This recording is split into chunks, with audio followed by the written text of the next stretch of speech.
secure. And you've got the credit card systems, which are also not secure. It would be like handing your username and password to a stranger in a restaurant if you buy a meal. So there's definitely an opportunity for something that is better from an information theory standpoint. So and there you can think of it like data on a network. I think is the way to view it. What has the most throughput? What has the least error? What drops the fewest packets? Fraud, for example, being a source of error. And government interference in currencies being a source of error. But it's fundamentally an information system. So I think it makes sense to support something that improves the quality of information with which we conduct the economy. And Bitcoin is a candidate for that. It does, I think, some things well, and it's obviously it's evolving, and there are additional things like Lightning being done on top of Bitcoin. But Bitcoin per se is mostly solving for scarcity, or rather solving for essentially having no throat to choke, decentralized. So there's no one who can be coerced in any way to empty their Bitcoin account. Well, I guess they could technically, but on an individual basis, but the system as a whole cannot. And it has an open ledger, which is also quite good. But transaction volume is low. Transaction cost is high, and usability for the average person is not yet very good. But it has a lot of potential. And I should say that, like, I'm not, and I apologize for taking a long time, but there certainly is a lot to say. In general, I'm a supporter of Bitcoin and the idea of cryptocurrency in general. But as I've said publicly, we do need to watch out for crypto taking, especially Bitcoin, using proof of work to maybe use energy that's maybe a bit too much and not necessarily good for the environment. So, but on balance, I support Bitcoin, and I'm not an investor. The only publicly traded stock I own is Tesla, and the only significant thing I own outside of Tesla is my SpaceX stock that helped create both companies. So, but apart from that, I do own Bitcoin, and Tesla owns Bitcoin, SpaceX owns Bitcoin, and then I do personally own a bit of Ethereum and Dogecoin, of course. So. Okay, great, thank you. And we'll get into some of those issues in more depth as well. Jack, how about you? What shaped your views of Bitcoin? The network and the community. It's deeply principled. It's weird as hell. It's always evolving, and it just reminded me of the internet when I was a kid. And I encountered alt cypherpunks when I was fairly young, and this was a topic of discussion for years. I didn't touch it until 2008 when we started Square. Elon and teams at X and PayPal inspired a lot of what we were trying to do, trying to bring in more to a physical world, but we encountered this crazy predatory system that was slow, that was obtuse. And I think, one of the things that we tried to do, which X and PayPal also tried to do, is build an abstraction layer around this complication and around this predatory nature that the financial industry can tend to be, and make it work for people. But when I saw Bitcoin in 2009, you see a chance to replace the whole foundation.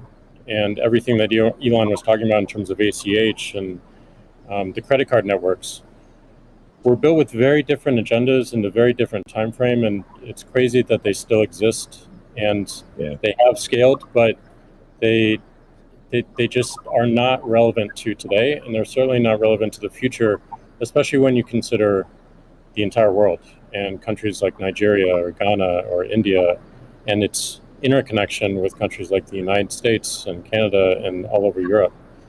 So what really drove my thinking and drives my passion around it is, like, if the internet gets a chance to get a native currency, what will that be? And to me, it's Bitcoin because of those principles, because of that creation story, because of its resilience, because of the number of tests it's been. But what inspires me the most is just the community driving it. It just reminds me of the early internet. It's the only reason that I have a career, because I learned so much from people like who are building Bitcoin today, and I continue to learn in that sense, and I'm so grateful for it. So that's a good segue into the next question I'd like to ask you, Jack, is you said before that Bitcoin changes everything.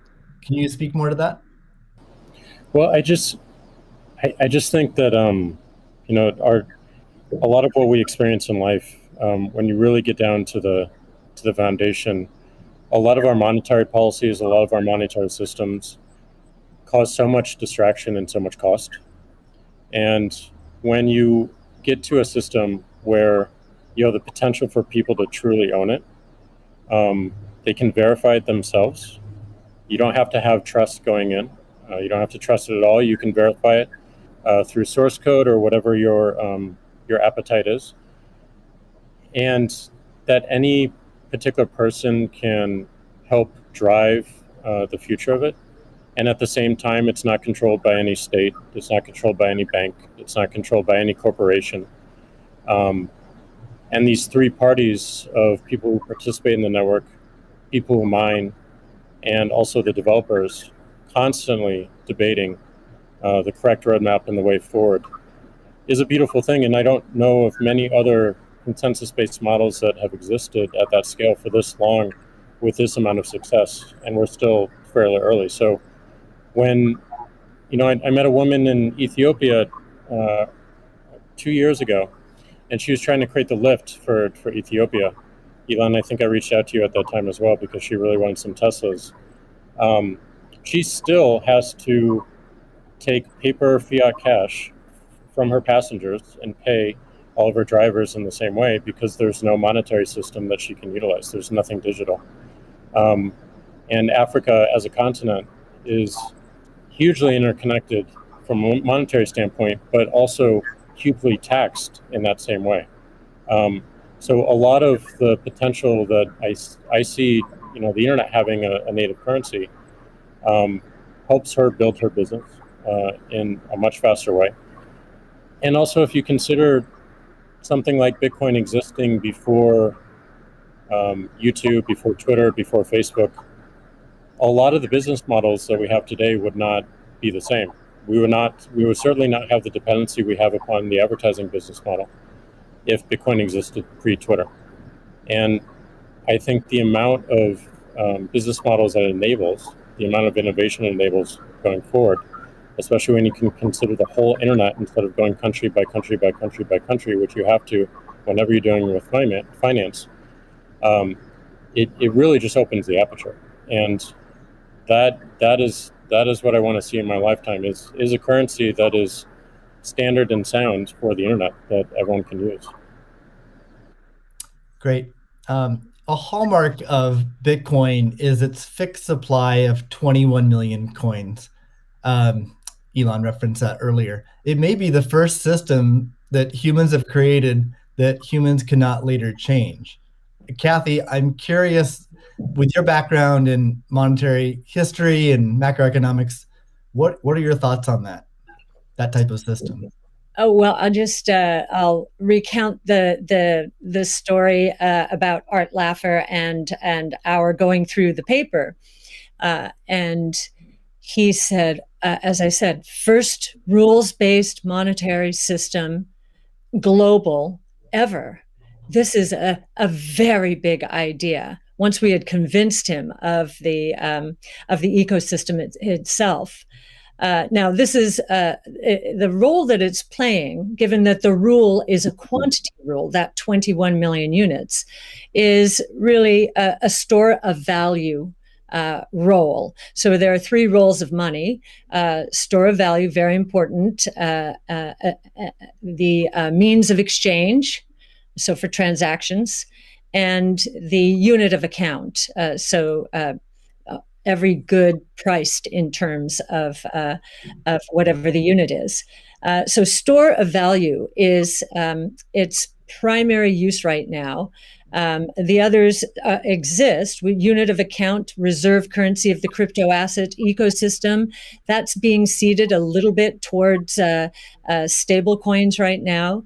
But the store of value is a very big role, and means of exchange with apps built on top of the Bitcoin blockchain, we think is going to become more of a reality. Right now, high value transactions take place over Bitcoin, and that is a very useful role. So we look at those, and I remember saying to Art, "How big could this be?" And he said, "Well, how big is the U.S. monetary base?" Well, today it's $8 trillion. $8 trillion. At the time we were talking, it was $4 trillion. So we've gone through another crisis since then. And so the store of value, this idea that purchasing power will go up over time if demand rises relative to supply. Supply ultimately fixed at 21 million units.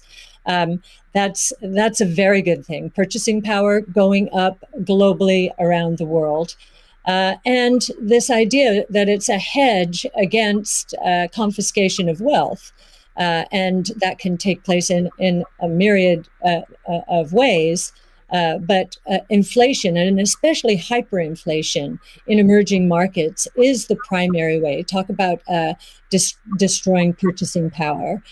So that's a very big idea. And I'll also mention deflation. In some ways, it's a hedge against deflation. I know some people are confused that we at ARC think that we're in a deflationary environment here in the United States. If that is true, the odds of a hyperinflation in the rest of the world, especially in emerging markets, is also true. So, but this deflation, and we learned from 0809, there's counterparty risk associated with deflation. And I think Bitcoin would be a hedge against that eventuality as well.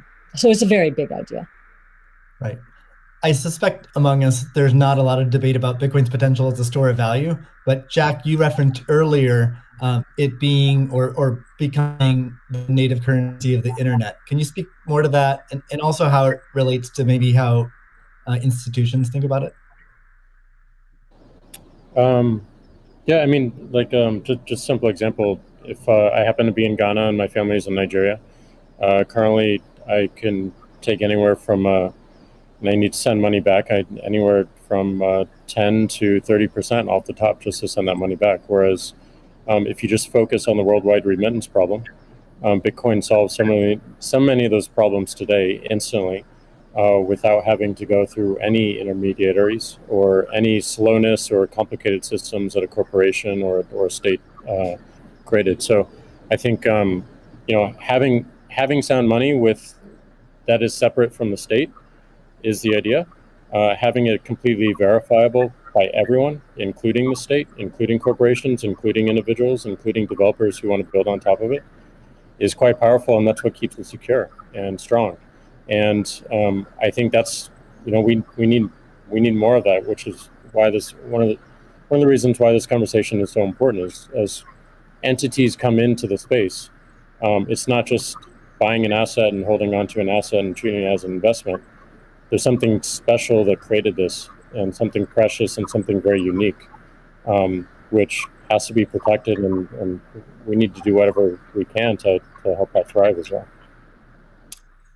Elon, I'm curious your opinion on this. You mentioned earlier about Bitcoin's throughput, or the importance of throughput, maybe some concerns around Bitcoin. Can you speak? Do you think Bitcoin can become peer-to-peer cash? Well, Bitcoin does have a fundamental scarcity limit at the base layer that's designed in. That doesn't mean you can't have some layer 2 system in theory like Lightning. And I understand Lightning is doing well in some small countries. There's some question mark as to whether you need a money transmitter license. Just a debate as to whether that's needed, given that it is not open ledger. So there's and that's a whole separate debate, of course.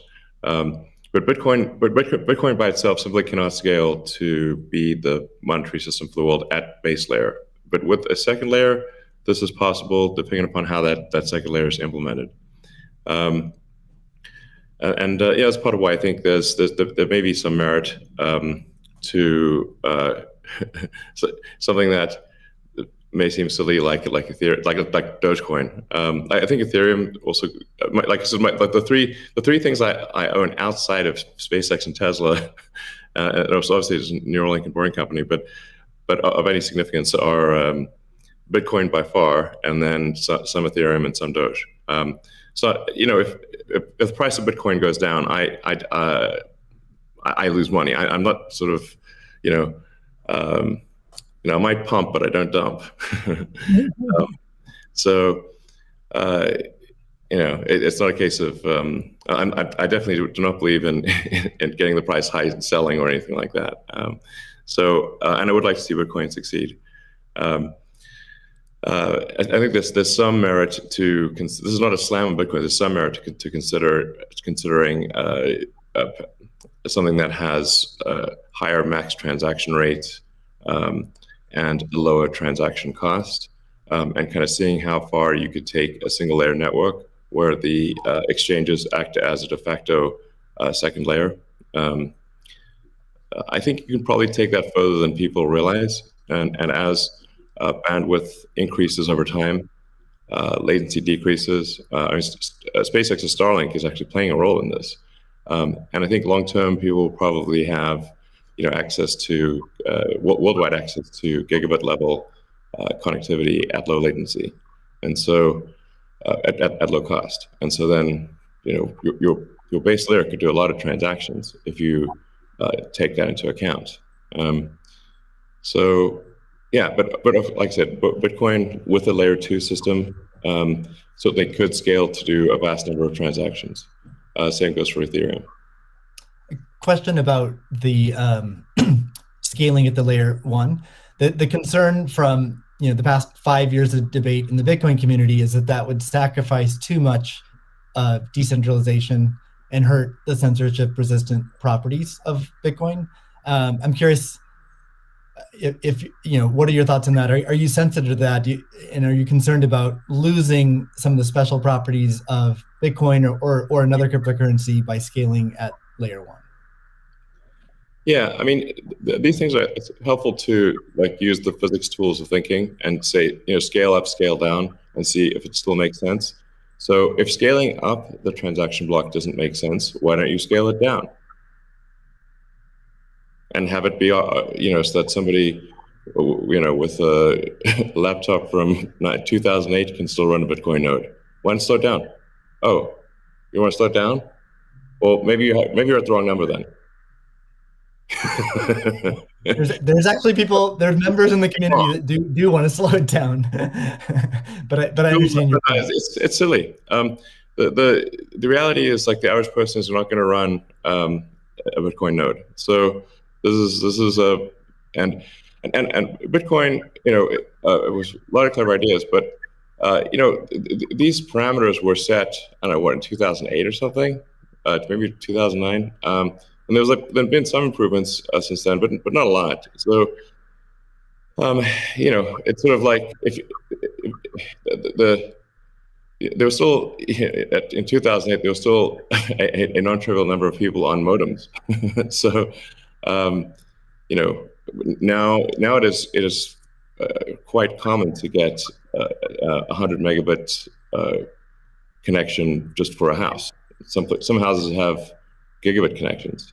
So, and that trend is obviously in the direction of higher bandwidth and lower latency. And if somebody else doesn't do it, Starlink certainly will. So I have high confidence that you will be able to maintain a decentralized finance system while still having a much bigger blockchain, aka ASCII text ledger, a hash ledger.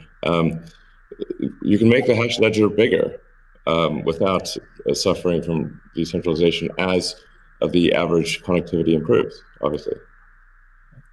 One idea would be to put a Bitcoin full node in Starlink. terminals. That way, more people would be running it. Actually, I have run this by the team at one point. I had this idea, which is kind of off the wall, but like, let's say you need a little space heater, and normally your space heater would just be pure entropy. Well, what if that space heater was also a Bitcoin, Ethereum, Doge mining node? Pick your currency, and so then you'd be heated up, and you would also mine your crypto. And have connectivity in one. I love that idea. Yeah, I mean, better than running a space heater. Absolutely. Are there any other, so you're drawn to Dogecoin a little bit. Are there any other gaps in Bitcoin that you see that cause you to be drawn towards Dogecoin? Oh, I think, I mean, I think there's Doge has the Doge community, I think, is somewhat irreverent, obviously, and has great memes and loves dogs, and I love dogs and memes, and it doesn't take itself too seriously, and I think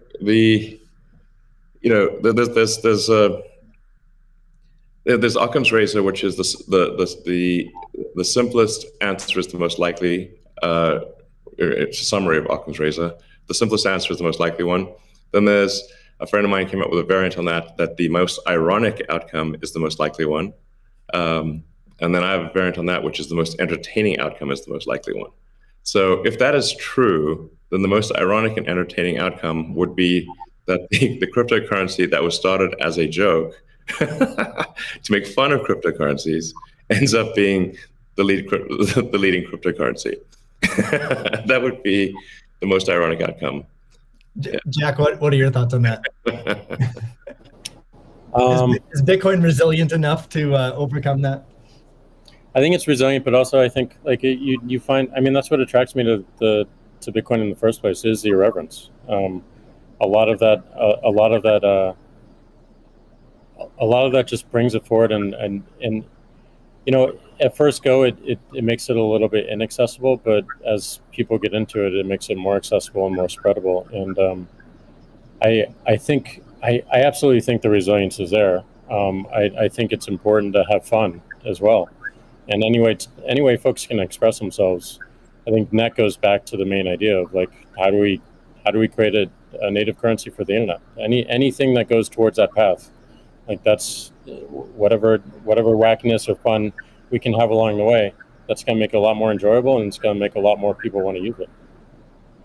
I'd also point out there's nothing stopping someone from creating a Bitcoin wallet that's like fun and has memes, has dogs. That's possible as well. Great. Let's move on. Right now at this point. Let's move on to the next topic, which is Bitcoin and energy. It's a really hot topic that lots of people are talking about. Let's start with Elon. You've been vocal on this. You've said that. I mean, you said many things about it. You've also said that Tesla will resume payments in Bitcoin payments if the renewable energy is approximately 50% and sort of looks like it's on a positive future trend. What do you think the state of things are with respect to that? Yeah, so I do think that there appears to be a positive trend in the energy usage of Bitcoin. Actually, part of this is due to the drop in Bitcoin price. I mean, what I observed, or what I thought I was seeing, there may be some disagreements on this, but from when Tesla announced that it had acquired Bitcoin and was doing Bitcoin transactions, there was a massive run-up in the Bitcoin price, and also a massive increase in the amount of energy used to mine Bitcoin. And I think I understand renewable energy quite a bit. I mean, Tesla does solar and interacts with a lot of wind generation through our mega pack, because basically need to store energy from wind and from solar. So we're pretty plugged into the renewable energy industry. And there was just no way that you could basically double or triple the amount of energy in such a short period of time with renewables. You could shovel coal that fast. And so I was like, look, this is too sketchy. Tesla's mission is accelerating the advent of sustainable energy. We can't be the company that does that and also not do appropriate diligence on the energy usage of Bitcoin. So all I did was I said, look, we're going to suspend Bitcoin transactions for now. We're not selling any Bitcoin, nor am I selling anything personally, or nor is SpaceX selling any Bitcoin. Again, I want to emphasize SpaceX, Tesla, and I own Bitcoin. I also own a little bit of Ethereum and Doge, but the companies just own Bitcoin, and the Bitcoin that I own is worth much more than the Ethereum or Doge.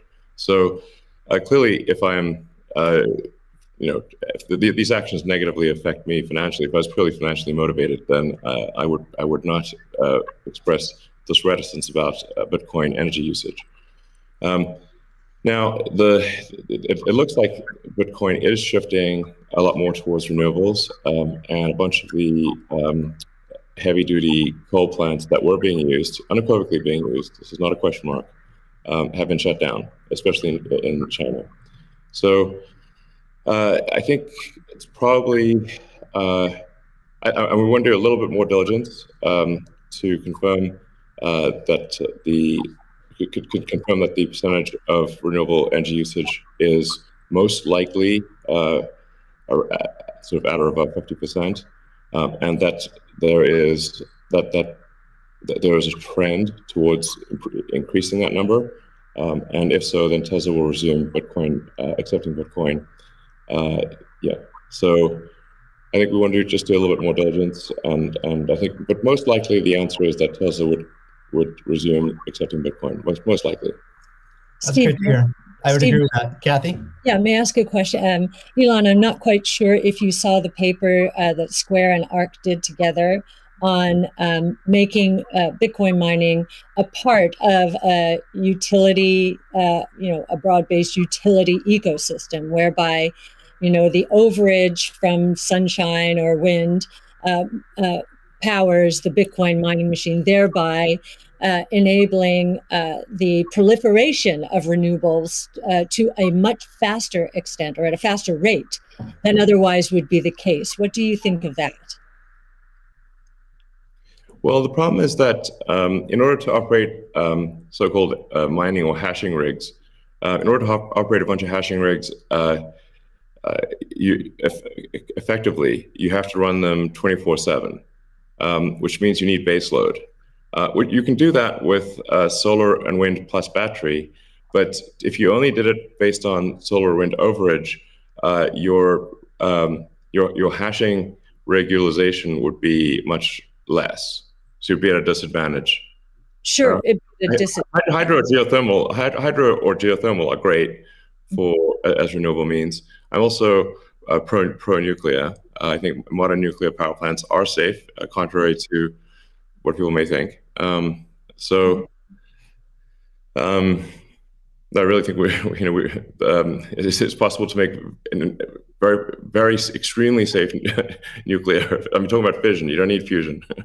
And then, of course, fusion. You just got that big fusion reactor in the sky called the sun. It comes up every day. But I think a combination of solar and wind plus stationary storage will get you that base load, so you can run hashing 24/7. Okay, Jack, I'm curious. You've stated that Bitcoin incentivizes renewable energy. That's what we're talking about now. Do you have any additional thoughts on that? Yeah, I mean, everything that Elon said and Cathie mentioned, but it's also incentivizing a lot of innovation in just energy space, and just like looking at unused energy. There's a company called Great American Mining that caps the methane flares on oil fields to power their rigs. And you just imagine, and you mentioned nuclear, Elon, as well, and just imagine all the unused energy that is just being wasted every single day.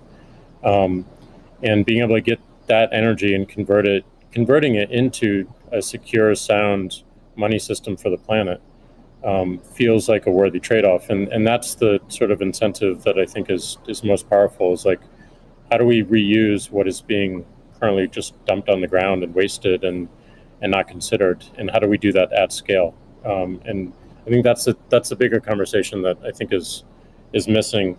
But I agree with everything that Elon has said, and also the paper we put forth. I'm curious if any of you have thoughts on how what the industry can do to accelerate the transition to renewable energy. And like Elon specifically, could Tesla Energy or Starlink play a role? Well, I think Tesla can play a role. Tesla's literal reason for existence. The reason I've put so much of my life energy into Tesla, which is a lot. In fact, I would say that I've had some pretty tough life experiences, and Tesla is responsible for probably 2/3 of all personal and professional pain combined. Just to give you a sense of perspective there. So this is a hella hard situation. But we do solar, commercial solar, solar retrofit, as well as the solar roof. And we make consumer battery packs called Powerwall for houses and small businesses. And then the utility scale, which are gigantic. These we've done now a number of gigawatt hour installations. That's a lot. That's a lot. And a lot of them actually have been for load leveling the grid. Mostly they are. And combined with the first really big one we did, which is 100 megawatt installation in Australia. That's actually helped stabilize a huge portion of the South Australian grid because it's able to react so fast. In fact, at first, because they've got a billing system in Australia that I think works at the sort of millisecond level, and we were operating at the microsecond level. So the system was operating so fast that the measuring system couldn't see it. But so Tesla's certainly doing a lot to enable renewables, especially wind and solar. And in fact, the limiting factor for us right now is cell production. So we need to both internally get the Tesla internal battery cells produced, as well as increase supply from suppliers. Generally, when I talk to our suppliers and they say, how many cells would you like us? How many cells can you make? Because sometimes they're concerned, is Tesla going to compete with them on cells? I'm like, no. If you want to make the cells, be our guest. It's just that we need a crazy number of batteries, and they need to be done. It also needs to be mined and produced and manufactured in an ethical and environmentally sound way. So, at Tesla, we really do aspire to be the good guys, to be a company that people can believe in. It doesn't mean we don't make mistakes, but that's what we try. So, but I think generally hydro, especially existing hydro, is good for mining. Geothermal, there's lots of places in the world that have geothermal energy. Like I said, nuclear is also good. I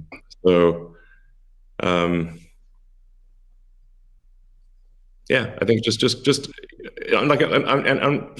said earlier, the expectation is not that the energy production must be pure as the driven snow, but it must it can't be using. It also cannot be using the world's dirtiest coal, which it was for a moment there. That's just difficult for Tesla to support in that situation. So I think. But I do think long-term renewable energy will actually be the cheapest form of energy. It just doesn't happen overnight. But as long as there is a conscious and determined and real effort by the mining community to move towards renewables, then obviously Tesla can support that. That's great. Cathie, we've been talking a lot about energy, but many institutions are facing questions around Bitcoin's relationship with ESG. Can you maybe speak a little bit more to what is S and G in ESG and how Bitcoin might support those?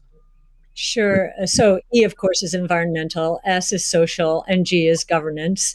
And there is a massive movement afoot in the institutional world, especially, to embrace ESG and make sure that their asset managers are doing the same. So if you we've just talked about environmental, and I really do believe that Bitcoin will be much more environmentally friendly, certainly than traditional gold mining or the traditional financial services sector. In many ways, it already is, and it's just going to get better that way. In terms of social, I know that many institutions, when they are thinking of social, they think of diversity and equity, pay equity, and all of that.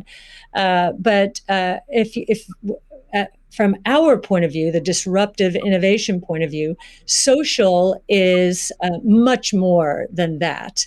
It is saving lives, of course, autonomous technology, that would be another topic for Elon.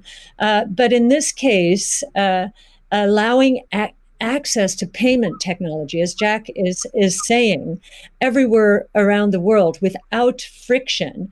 And just back to the remittance example, I think if I've got these stats correctly, there are certain countries in the world that are incredibly dependent on remittances for GDP. Tonga, 37%, El Salvador, which just deemed Bitcoin legal currencies, 24%, Nepal, 24%. And I think the remittance industry globally, roughly 700 billion. So saving people these egregious fees, think about it, you're paying anywhere from 8% to, as Jack said, 30% of your $100 that you're sending back to your family. That is a social responsibility, I would submit, as is just the economic empowerment that Bitcoin will enable. We've talked about that already. And I know that Alex Gladstein is going to be talking later about, the 4.3 billion people in the world who are hostage to authoritarian regimes, or the 1.3 billion who are living in double-digit and triple-digit inflation, if not more. Saving them from the destruction of their purchasing power certainly is a noble social goal. So we expand social to be much more than the traditional ESG community. And then on governance, you've got the transparency of the ecosystem. It's completely transparent, unlike the opaqueness of financial systems and the toll takers in the traditional financial world. And I think a huge part of governance in the Bitcoin ecosystem are the Bitcoin core developers. Now, before I met them, and I've had the pleasure and the honor of meeting many of them, that was a part of this ecosystem I didn't understand. But actually getting to sit down and talk to them, if I have a learning curve need, it certainly is on the technology side. But in terms of talking to them about economics, economic theory, failed monetary regimes historically, they know economic history, many of them, better than anyone I've ever met. So that gives me a great degree of confidence that, they do believe they are on a noble mission. They could be paid a lot more than they're being paid right now if they worked at Google or Facebook or some of these other areas. But they've chosen, this sense of purpose for a noble goal. And they have incredibly strong technology backgrounds. As well as a good understanding of economic history, especially monetary history. And it gives me a great deal of comfort as I think about the governance of the ecosystem, much more so than I think we would find in other financial ecosystems. And just to give you an example of that, I think 2 years, we were talking about,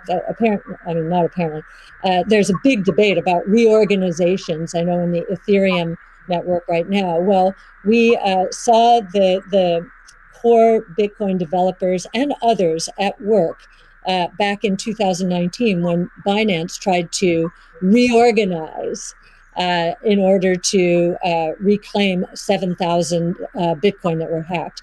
And they just wouldn't allow it. So we've already had some very good tests of the Bitcoin ecosystem, including developers. So that would be my answer, Steve. Thank you. And it's a great transition to the next topic area, which is Bitcoin ethos. And what is Bitcoin ethos? I mean, Bitcoin was born as open source and it's very transparent. There's also a staunch defense from the community around decentralization and a lot of the core principles of Bitcoin. So let's talk a little bit about that and what makes it special. Jack, Square has done a lot to support open source Bitcoin. Can you tell us a little bit about what Square has done and what advice you'd have for other institutions looking to follow in its footsteps?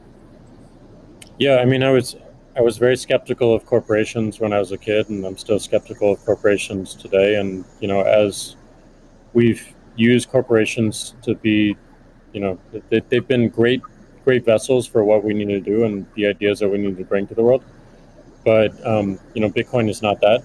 And when we were considering Bitcoin and how Square intersected, I was really concerned with how we don't disrupt the community in a negative way, how we promote what is amazing about it, and how we help it grow in that way, in the way that it wants to. So we created Your Team, Steve, which is Square Crypto, which is hiring open source developers to work on whatever they want and whatever they think is most important to help Bitcoin.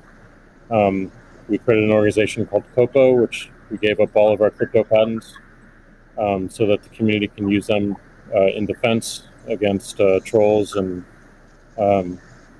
some crazy characters we won't name. And we continue to find ways that, following that Bitcoin path, we're going to create a hardware wallet. We're probably going to do a lot more in hardware.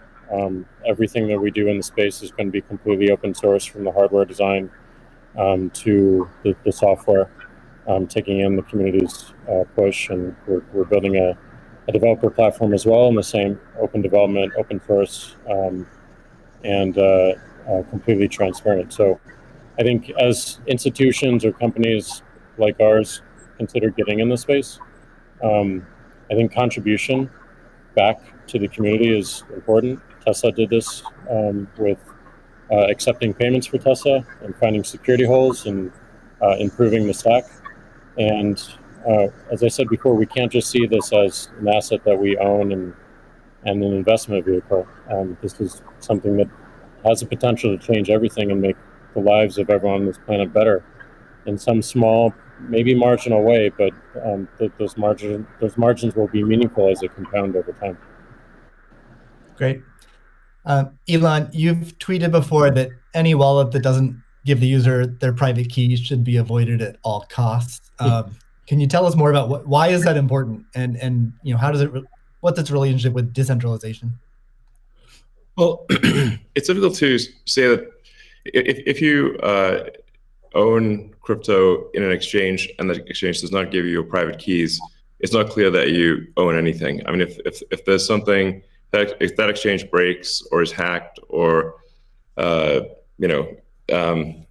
or is subject to seizure by the government or something like that, your crypto is gone. So in order to actually have a properly decentralized finance, which I'm a fan of, I think it makes sense. Then you have to own your private keys, and you should be the only one who has your private keys. So if you're the only one who has the private keys, then you own it. If someone else has your private keys, effectively they own it too, and the security of your crypto is then dependent upon them or any entity that can affect them. So I think what Jack's doing sounds like a good idea to have a hardware wallet that's the only thing that contains your private keys.